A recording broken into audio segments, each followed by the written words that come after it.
ప్రస్తుత ప్రపంచంలో మానవుడు తన శక్తిలో దాదాపు 95% ఈ రెండు విషయాలకే వెచ్చిస్తున్నాడు.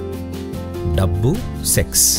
మీరు ఎక్కడ చూసినా ఇదే, డబ్బు లేదా సెక్స్ ఉంటుందంతే. ప్రతి అడ్వర్టైజ్మెంట్ కానీ, ప్రతి మ్యాగజైన్, ప్రతి పుస్తకంలో అదే. అది సరైనదా కాదా అంటే అప్పుడు 95% అని కూడా అనలేం, అవునా? దాదాపు 100% అనొచ్చు.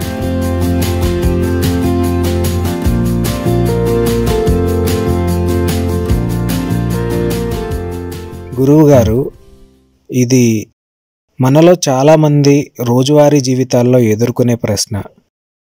అదేంటంటే డబ్బు గురించి. డబ్బంటే మనిషికి ఎందుకంత వ్యామోహం? డబ్బు పట్ల మనిషి ఏ విధంగా నడుచుకోవాలి?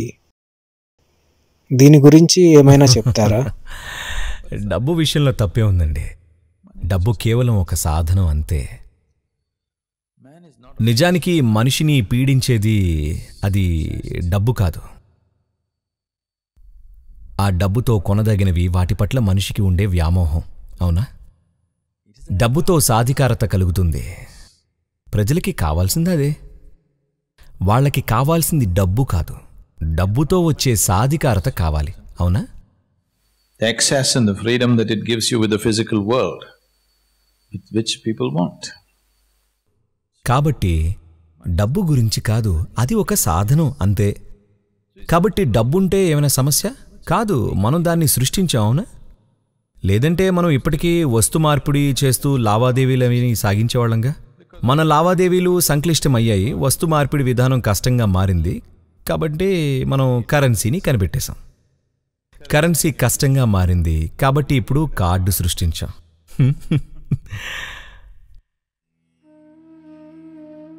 అందువల్ల అది ఒక సాధనం. అది సరైనదా కాదా అంటే అలాంటిది ఏం లేదు. మీ జేబులో డబ్బుందనుకోండి, మీ జేబులో కొంత డబ్బుందనుకోండి, మీ జీవనం సులభంగా సౌకర్యవంతంగా అవుతుంది. మీ జేబులో కొంత డబ్బు ఉంది కాబట్టి మీరు ఈరోజు ఇక్కడ కూర్చొని ఆధ్యాత్మికం మొదలైన వాటి గురించి ఆలోచిస్తున్నారు.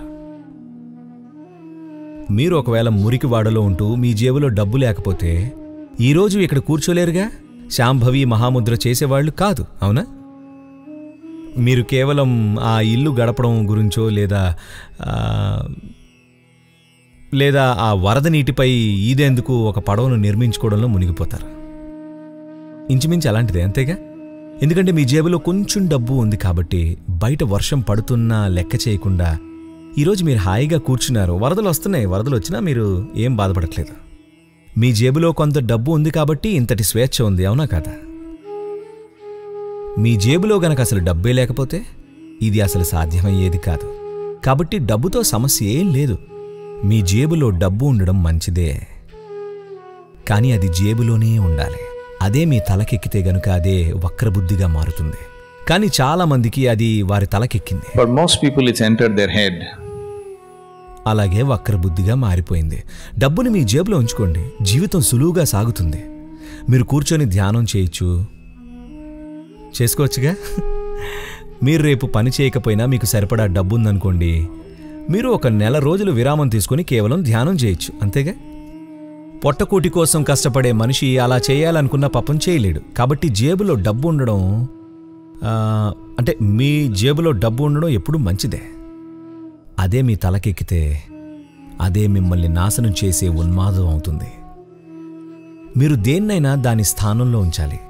ప్రస్తుతం ప్రపంచంలో మానవుడు తన శక్తిలో దాదాపు 95% రెండు విషయాలకే వెచ్చిచ్చేస్తున్నాడు. ఒకటి డబ్బు, రెండు సెక్స్. ఈ రెండు విషయాలే ప్రస్తుతం మానవ సామర్థ్యంలో దాదాపు 95% వీటికే ఖర్చయిపోతుంది, అవునా అండి? అంటే 95% అన్నది కూడా ఆనవాయితీగా చెప్పే లెక్కే, అవునా? దాదాపు 100% అనొచ్చు. మీ జేబులో డబ్బు ఉండడం మంచిదే. అలాగే అదే విధంగా సెక్స్ అనేది మీ శరీరంలో ఉంటే అది మంచిదే. కానీ అది మీ బుర్రలోకి చేరితే అది వక్రబుద్ధికి దారితీస్తుంది. అది మనుషుల బుర్రలోకి ఎక్కింది, వాళ్ల శరీరంలో లేదు. అది వారి బుర్రలోకి ఎక్కింది. అది వాళ్ల శరీరంలో ఉంటే ఎళ్లవేళలా బయటపడదు, కొంతసేపు మాత్రమే ఉంటుంది. అదే గనుక బుర్రలోకి ఎక్కించుకుంటే ఎప్పుడు చూసినా అదే గోల. అది ఒక జబ్బు లాంటిది. డబ్బును జేబులో ఉంచడం, శృంగారాన్ని శరీరంలో ఉంచడం ఎలాగో మీకు తెలిస్తే మీరు మీ జీవితాన్ని బాగా జీవిస్తారు. మీరు ఈ 2 విషయాల్ని మీ తలకెక్కించేసుకుంటే చక్కగా జీవించలేరుగా. అప్పుడు మీరు ఒక రోగిలా జీవిస్తారు. ఎందుకంటే అది మిమ్మల్ని లోపల నుండి నాశనం చేసేసి అనేక విధాలుగా నాశనం చేసేసింది. మీలోని అందమైన విషయాలన్నీ దూరం అయిపోతాయి. ఒక్కసారి డబ్బు, సెక్స్ మీ బుర్రలోకి ప్రవేశిస్తే అంతే. ప్రస్తుతం మీకు ఈ ప్రపంచం మొత్తం అయితే డబ్బు లేదా సెక్స్ అనే రంగులతో పులుముకుని కనిపిస్తుంది. కనీసం నాగరిక ప్రపంచం వరకైనా అంతే కదండి. మీరు ఎక్కడ చూసినా అదే డబ్బు గాని లేదా సెక్స్ గాని. ఊరికే అలా ముంబైలో ప్రయాణించి చూడండి.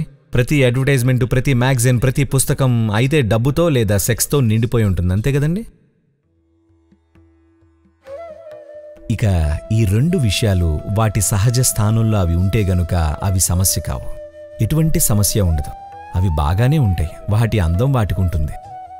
కానీ మీరు మీ బుర్రలో పెంచుకుంటూ పోతే గనుక అప్పుడు అంతా అసహ్యంగా మారిపోతుంది. అందువల్ల డబ్బు ఒక సమస్యగా మారింది. ఎందుకంటే దాన్ని ఎక్కడ ఉంచాలో తెలియదు. మీ జేబులో ఉంచుకోండి, అదే చాలా మంచిది.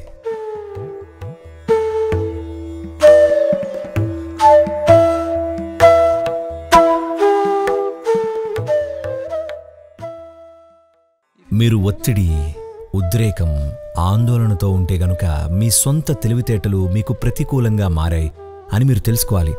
అన్నీ మానవ అనుభూతులు లోపల నుండే వస్తున్నాయని మీరు అర్థం చేసుకుంటే పరిపూర్ణత కోసం మిమ్మల్ని మీరు ఇంజనీర్ చేసుకోకుండా ఎలా ఉండగలిగారు చెప్పండి. ఇన్నర్ ఇంజనీరింగ్ అనేది ప్రాథమికంగా మానవుడిగా మీకున్న అన్ని సామర్థ్యాలు మీకు